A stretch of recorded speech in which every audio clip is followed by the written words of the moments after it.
अस्सलाम वालेकुम students, how are you. आज के लेक्चर में हम लोग सीखेंगे कि किस तरीके से हम लोग फाइंड आउट करते हैं नंबर ऑफ़ प्रोटॉन, न्यूट्रॉन और इलेक्ट्रॉन। तो स्टार्ट करते हैं आज का लेक्चर। हमारे पास एक एलिमेंट है क्लोरीन 35 एंड 17। ऊपर जो नंबर दिया जाता है ये होता है हमारे पास ए का मतलब होता है एटॉमिक मास, और जो नीचे नंबर दिया जाता है इसको बोलते हैं हम लोग Z का मतलब होता है एटॉमिक नंबर। अगर हम सादा तरीन अल्फाजों में इनकी मीनिंग बताएं आपको, तो एटॉमिक नंबर जो है वो नंबर ऑफ़ प्रोटॉन को कहते हैं, और एटॉमिक मास जो है वो sum of number of proton and number of neutron को कहते हैं। तो चलें स्टार्ट करते हैं कि किस तरीके से हम लोगों ने मालूम करना है। तो सबसे पहले ये जो दिया हुआ है ये Z17 ये प्रोटॉन है, हमने प्रोटॉन फाइंड आउट कर लिए। अच्छा, अब हमने देखना है कि ये जो है हमारे पास एक न्यूट्रल एटम है, इसके ऊपर कोई प्लस या माइनस चार्ज नहीं लगा हुआ है। तो इसका मतलब ये है कि जितने प्रोटॉन होंगे उतने ही हमारे पास इलेक्ट्रॉन होंगे।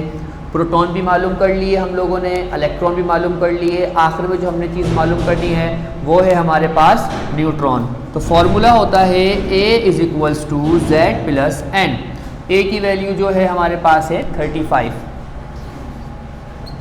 और Z की वैल्यू जो है हमारे पास है 13 प्लस का N, प्लस का 17 यहाँ पर आके हो जाएगा माइनस का 17।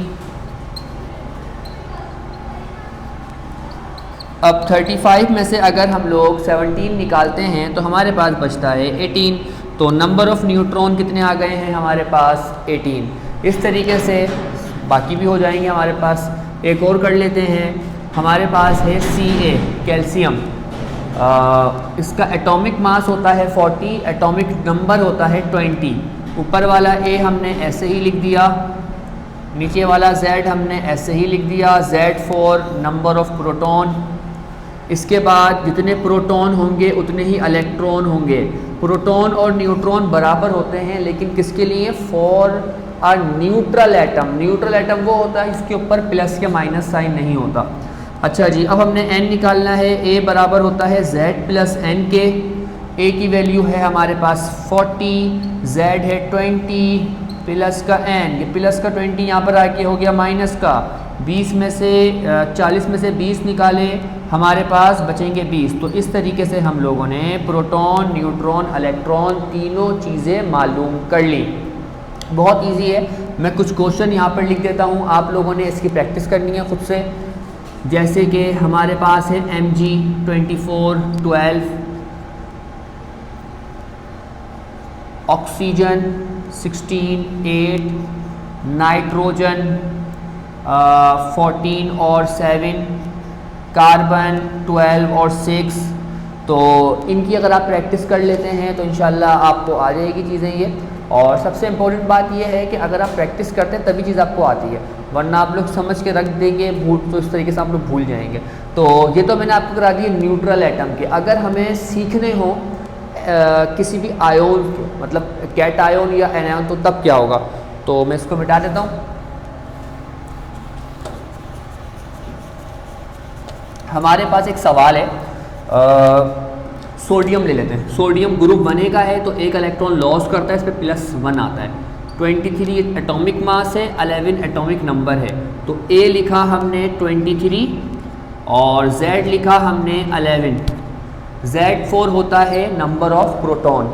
मैंने आपको थोड़ी देर पहले बताया कि for a neutral atom number of proton = number of neutron. But ये न्यूट्रल एटम नहीं है, +1 आ गया ना, इसका मतलब है इसने अपना इलेक्ट्रॉन लॉस किया है। लॉस करने का मकसद ये है कि इसने कैटायन बनाया है। तो अब हम करेंगे क्या? इलेक्ट्रॉन की कमी हो गई है, प्लस का मतलब है इलेक्ट्रॉन की कमी। एक इलेक्ट्रॉन की कमी है ना, तो 11 में से माइनस कर दूंगा 1 को, तो ये कितना हो जाएगा हमारे पास 10। सिंपल एक छोटी सी आप हिंट ले सकते हैं कि अगर यहाँ +1 होगा तो -1 कर देंगे, -1 होगा तो +1 कर देंगे। बाकी आपको पता है न्यूट्रॉन कैसे निकालते हैं। A = Z + N। A की वैल्यू है 23, Z है हमारे पास 11, N हमें मालूम करना है, ये प्लस का 11 यहाँ पर आके हो गया माइनस का 11, 23 में से 11 निकाले तो 12 बचे, न्यूट्रॉन आ गए 12। तो बिल्कुल अच्छा। अब हम आपको बताते हैं अगला जो एन आयोन के लिए होगा। एन आयोन के लिए क्या होगा, मैं नाइट्रोजन ले लेता हूँ। नाइट्रोजन ग्रुप 5A का है, आखिरी शेल में जो है इसके 5 इलेक्ट्रॉन होते हैं, 3 इलेक्ट्रॉन की गेन करता है, तो साइन आएगा -3।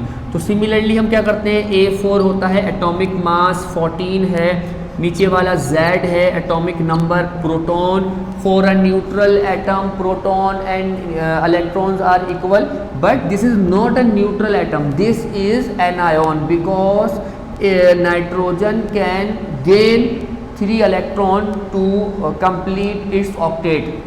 सो मैंने आपको थोड़ी देर पहले बताया कि अगर 3 इलेक्ट्रॉन आ गए हैं तो इसमें जमा होंगे, तो हिंट जो मैंने दी थी -3 हो तो उसका उल्टा क्या हो जाएगा, +3। 3 और 7 हो गए 10, इलेक्ट्रॉन कितने हो गए हमारे पास 11। अब हम करेंगे A = Z + N। A की वैल्यू है 14, Z 7, प्लस का 7 यहाँ पर आके हो गया -7,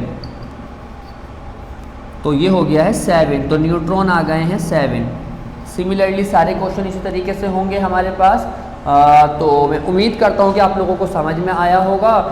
इंशाल्लाह आपसे मुलाकात होगी फिर एक नई वीडियो में, तब तक के लिए अल्लाह हाफ़िज़।